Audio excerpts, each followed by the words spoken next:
Rumours are circulating that yes, Ben Hunt is about to sign with the Broncos for the rest of the season.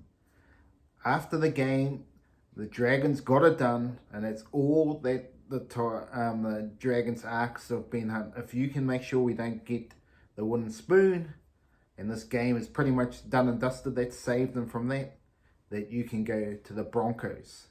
But the stumbling point is, clearly, the Broncos don't really want to let go of any players. Maybe Corey Pakes, some of the younger players are the only ones, if they're interested in any of those. And also the Titans as well. If he's going to the Titans, as expected, the Titans aren't really looking to let go of too many players. Tanner Boyd's obviously an option, but do they really want Tanner Boyd? Brian Kelly, I don't think adds much to the club if you're looking at those players. I can't see Tino or David Fafita moving.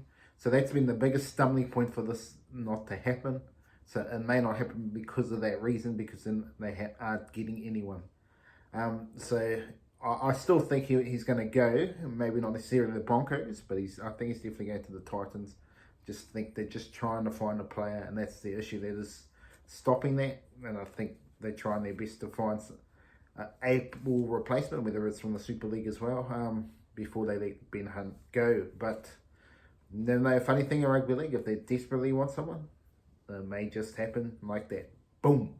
And Ben Hunt at the Broncos, because there is a question mark on. But Broncos can really do something to that.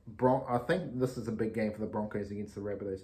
If they make a big statement here in the Broncos and win, they may go, no, don't need Ben Hunt. But if they lose against Rabbitohs without Mitchell, then maybe they desperately try to get a deal done with Ben Hunt. So this is going to be an interesting talking point over the next 10 days or so, if this happens or not. More than likely it won't, but you never know. Funny things that happen in rugby league, and you heard it here first if it happens. The wooden spoon for the Tigers is all sewn up pretty much. Absolutely shocking.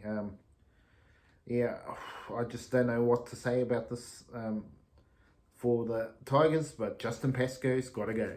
Absolutely, Justin Pascoe has just got to leave the joint. He's been there 10 years or so, roughly, or just under. He hasn't really made any improvement to this club. I think he's just got to say, see you later, mate. I've got to go out the door, because clearly the club has not been run well enough for them to have any success on the field. They keep blaming the coach, but the coach and players, but they just keep continuing to get worse and worse and worse.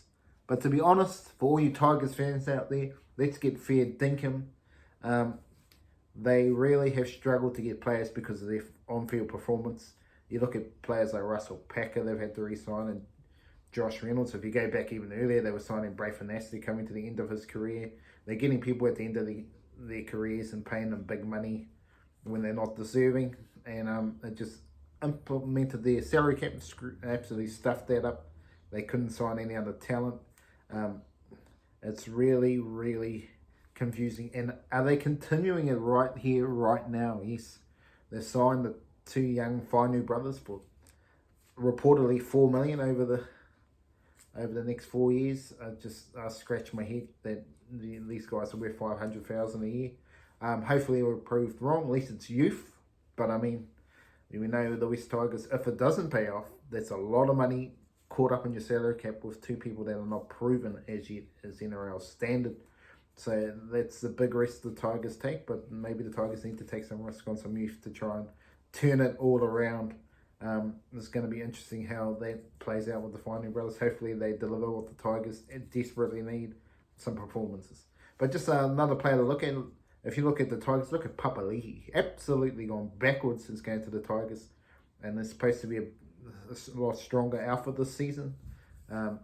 Bateman, he's really struggled this year. Obviously, the Jackson Hastings at the start of the season really has impacted them, with obviously the injuries to Adam Dewey, obviously been a big one. With Uppy and Luke Brooks at times this season as well, hasn't helped. But Clemo has been a shade of himself. He started the season alright, but seems to have gone backwards. The only shining light at the moment is Buller. Yes, Buller absolutely carving up. He probably needs to get a passing game going, but obviously he's only young. What can you expect from him early on? But the other interesting thought here is, why has Dane Laurie been left out of the team so long, and he's only just come back the last couple of weeks to scratch him? Because he is the most creative player, and he had been the most consistent Tigers player for a couple of years, and he was left out in the cold. There must have been some sort of fight between the coaches and him for him to be left out in the cold for so long, because definitely the talent is there. And really, you think with Tim Sheens and Benji Marshall, they want attacking flair, or Dane Laurie gives you that in spades. So be interesting to see, and I would say he's on his way out. And to be fair, he probably should be on the way he's been treated this season. But obviously there could be stuff off the field that he's not doing well, and that's why he's in this predicament. I'm not 100% sure on that. You'd have to ask them, but that seems to be where the issue has to be, why he's not in the team regularly. Now, I wanted to know who is actually coaching this team, because if you read the buy round podcast with James Graham and Tim Sheens, you would think Benji virtually coaches the team and Tim Sheens is just their man managing. Well, if that is the case, then is Scott Fulton right? Benji can't coach. Just kidding. But there is some issues for me in this coaching resume here, because Benji, in a lot of his interviews, he says he's one of the boys. But you can be one of the boys as assistant coach, but you can't be one of the boys if you're the man manager. You need to nail down, you need to make the tough decisions. And maybe the players are getting confused between the actual Benji and what he has to do. You know what I mean? Well, the actual Benji, you know what I mean? Yeah, you have to change a little bit when you become a head coach. And I'm just wondering if there's a bit of mixed messaging between who's the coach here. Is Benji the coach or Tim Sheen the coach? I think there's a little bit of mixed messaging there, and maybe they need a stronger leader in there. And Justin Holbrook, is he the answer? I'm not sure. Because if you look at some of the media, if you look at the media that Benji has done, whether it's been his own show and that, you do get a little bit of a sense that he got a bit of a chip on his shoulder. I mean, that's honestly, when you look at most of his media stuff, it just seems a little bit, he's got a chip on his shoulder when it comes to things, and you could think he may be a little bit arrogant. I don't think that's the actual real Benji, but when you see most of his interviews in the actual like Channel 9 media and all the Fox Sports media, it's a little bit like that. And whether or not that is relating to his coaching, and he's gone from what they think he's supposed to be one of the boys, but he's acting like a dictator sort of thing. I think this is, I'm not saying he's a dictator, but you understand what I'm trying to get at, that there are some issues involved with going from a player to an assistant coach to a coach, and sometimes you have to learn that. And I think Benji is in that cycle at the moment, that he's learning what he needs to do to improve, and maybe he needs someone like a Justin Holbrook to just sit back and learn a little bit more before he goes boom into the head coaching role. I think putting him into the head coaching role next season is a big mistake. I'm not saying it can't happen.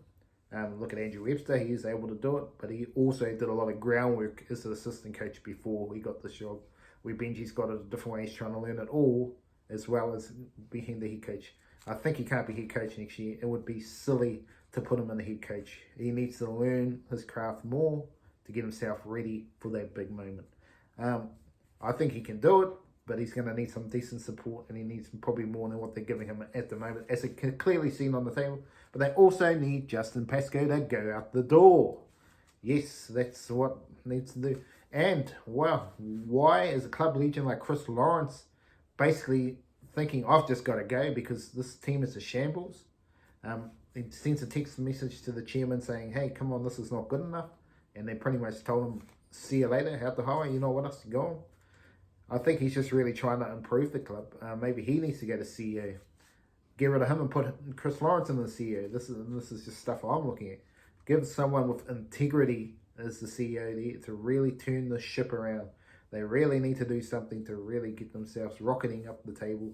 And the management at the top really need to have a look at themselves in the mirror and whether they're the right people to get the Tigers back to the top of the premiership.